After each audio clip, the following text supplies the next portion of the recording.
Could I add also, as much as Mr. Luxon seems too busy to talk to us, but other people do, we also invited Chris Hipkins to come on today and review the first 100 days as the leader of the parliamentary opposition. Crickets, Ben, would it be fair to say crickets? Yep, silence. That's from sad. The phone Hipkins. is back off the hook between the platform and Labor. We will keep asking, won't we? One person who's been on the platform often joins us now, the Minister of Defence, the Attorney General, Judith Collins. Minister, thank you for joining us this morning. Good morning, Sean. All right. Now, can I just say, is everyone in Cabinet like on a post-100-day high? Whoa, we got there. Are you all high-fiving and fist-pumping each other?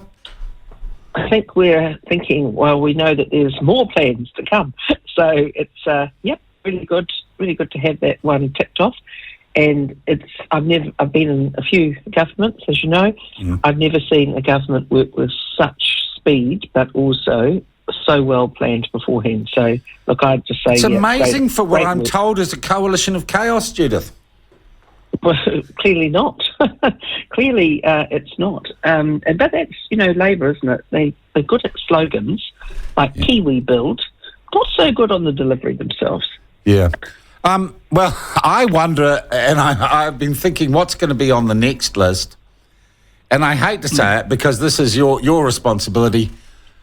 A plane that works might be in the next 100-day plan, Minister. I doubt there will be a 100-day plan that you can deliver a plane that works. Look, we've actually got 2 Boeing 757s, which I'm sure that, we're always talking about the plane. There's actually 2 of them. Yep. One was in planned servicing. And we have, they're all old kit, like over 30 years old.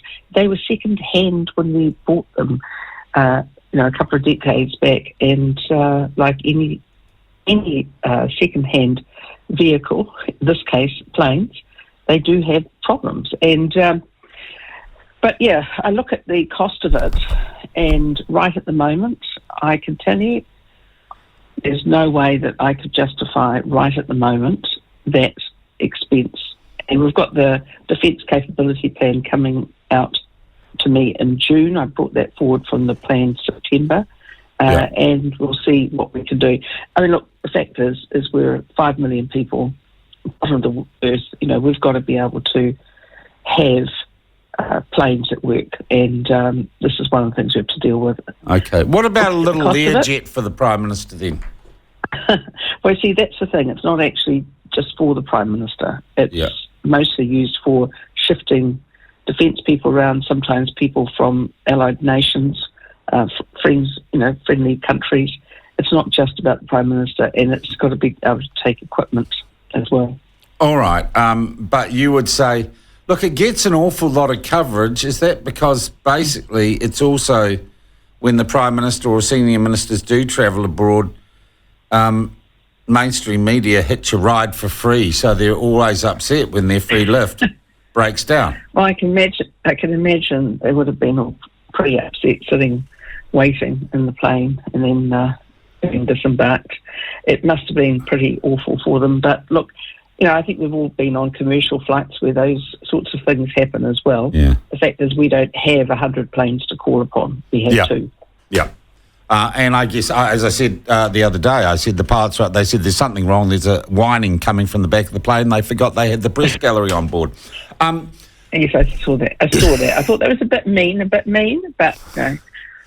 Believe me, I was restraining myself.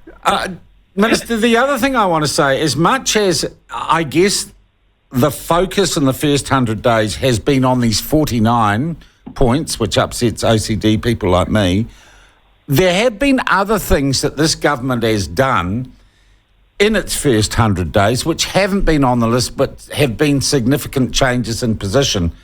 And I would actually say that yourself and Mr. Peters' realignment or reassessment of our foreign relations has been a major change. Well, Mr. Peters and I are working very well together, Sean. And along with the Prime Minister, the point is that we know that the geopolitical situation has changed significantly. And the one thing that makes me a little bit annoyed is when I have people like, the Right Honourable Helen Clark coming out and talking about her view of the world 20 years ago and thinking it's the same now. Things have changed. But we need to be really, really aware of it. And there is kind of the accusation abroad amongst your political opponents that you're going to cuddle up to the bomb and we're going to abandon nuclear free. Is there any truth to that whatsoever? Absolutely not. And in fact, I find it just such short, really lazy thinking, because what they're doing is saying, you must be, because you want to talk to the AUKUS members about Pillar 2 of AUKUS. Well, that's all about technology, people, all those sorts of things. Canadians, they're looking at it too. Lots of our like-minded friends are looking at it, and other countries around the Pacific and elsewhere are also looking to this.